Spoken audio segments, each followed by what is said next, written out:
can I tell you about the man who is single-handedly taking on the domestic terrorism attacking hiking and biking trails in parks across America. Only 2 years ago, the average number of persons lost from barbed wire booby traps was 1 a week, and now the 2024 numbers put the average over 3 a day. There were nearly 1,100 victims passing, and far more injuries that year. Something had to be done, especially since these vile cowards who have been setting these traps that target children and adults alike have began setting them on motorbike trails too. The traps account for 5 times the head loss as automobile collisions, making them the greatest cause of that since the guillotine in the French Revolution.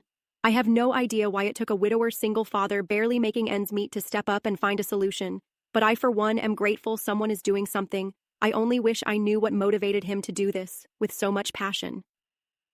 The inventor started all this in a single night. He drew up the plans using a black and white clip art picture of a bicycle to help make sure things were to scale and cut down on the redo of rough drafts, and made the first 3 prototypes, looked up and read the steps to filing a patent, then filed for several online hoping to get it to anyone with enough money to make them in mass, reading how to apply for grants and personal business loans to prevent waiting for someone else's approval on what he felt was a clear need.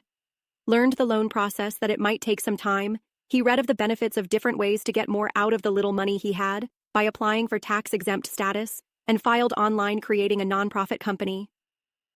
He did all that before the sun rose. Then when it did, gathered all the wire cutters and metal shears from his shop, went through Craigslist and to several hardware stores and a thrift shop looking for used tools, gathering almost 2 full laundry baskets of cutters and gave them to over a dozen different open space offices, fish and game offices and ranger stations, as well as getting in contact with city public works employees he had known from working for the city and county of Denver himself as a garbage man in the early 2000s, remembering that there were parks offices at the same location as the solid waste offices.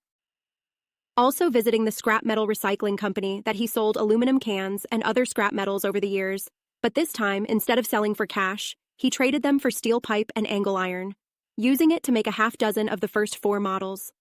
Talking to all those people, getting all those cutters, and building 24 bike shields was done before it got dark. Talk about a legendary first 24 hours. I am an outdoor lover. I hike and ride all the time, and what this man is doing is directly for my benefit and safety as much as yours. Anyone who wants to cause harm, not caring who they hurt, willing to mutilate absolutely anybody unfortunate enough to be at the right place at the wrong time, needs to be thwarted at all costs. Use the links below to learn more, contact Mr. Peachy, and help with whatever donation you can.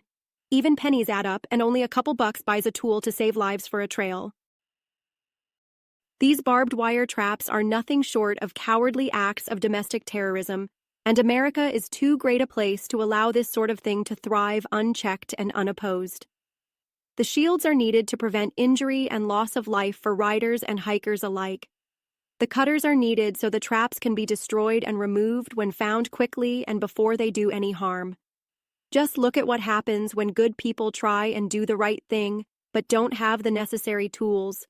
The pictures are of people's hands who tried to untangle and pull down barbed wire traps.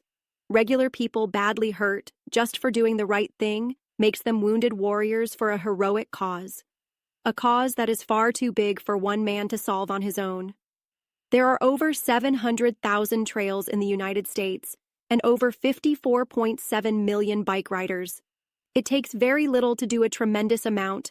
Most of these traps are made with fencing and materials found already out there in the parks and along the trails.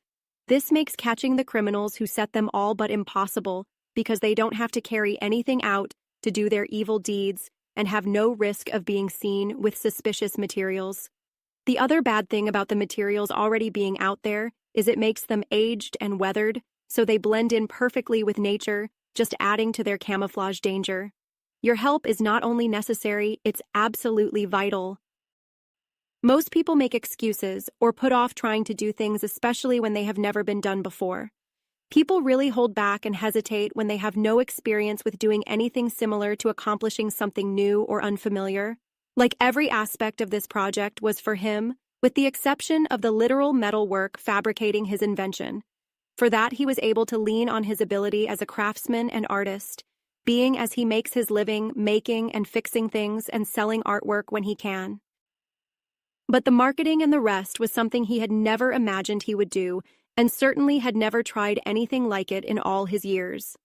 His first commercial was barely 2 minutes long and had nearly 10 minutes worth of reading in it, which is probably why so many people passed over the links and so few took notice of what he was trying to do for people.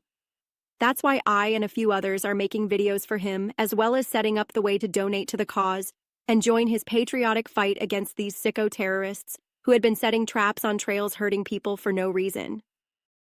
The NSBSP and the A.T.T.C.I show a real, can-do attitude and a committed mind following the, if you don't know how to do something important, try all the ways you can think of and see what goes right and what doesn't work mentality. So far, everything is being paid for entirely out of his own pockets.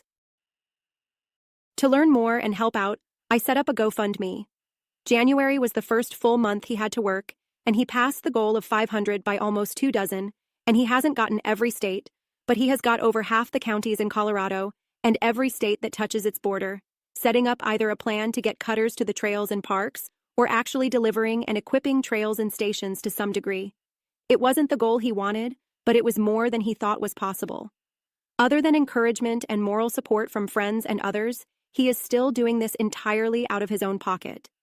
Use the link in the description to help out if you can, but at the very least, pass this video on, like and subscribe so the algorithm gets this to more people and spreads awareness. I understand that asking to give is asking a lot, but asking for a few clicks or taps on your phone screen is next to nothing, and it means so much. Thank you for your time. Please take this warning seriously. The photos are very graphic and show victims in the emergency room clinging to life. You will also see that the sadistic bastards that commit this sort of terrorism are the lowest form of criminal. Not only do these traps target adults and children equally, you will see that they also hurt animals. People aren't the only ones to use trails. They take their dogs on runs and ride horses too. If anything could galvanize a person to step up and help, it's seeing what these traps have done to pets as well as adults. I won't show the images of the children hurt for 2 reasons. First, so the families never have to see that again from being online. And second, because I just can't look at them myself long enough to post even to try and help stop it from happening. It's so important to help do something by sharing this message at the very least. And if you can spare anything, use the link in the description below to help Mr. Peachy spread his solution to every park and trail in the country. Caution! Stop! The last chance to turn off the video is in a few seconds, then you'll see what these barbed wire traps do to bike riders, joggers, pets running with their owner, and horses being ridden along trails. The top row are the scars victims must live with, and the second row shows why the victims that live can never speak for themselves to ask you to help donate. The bottom are the animals.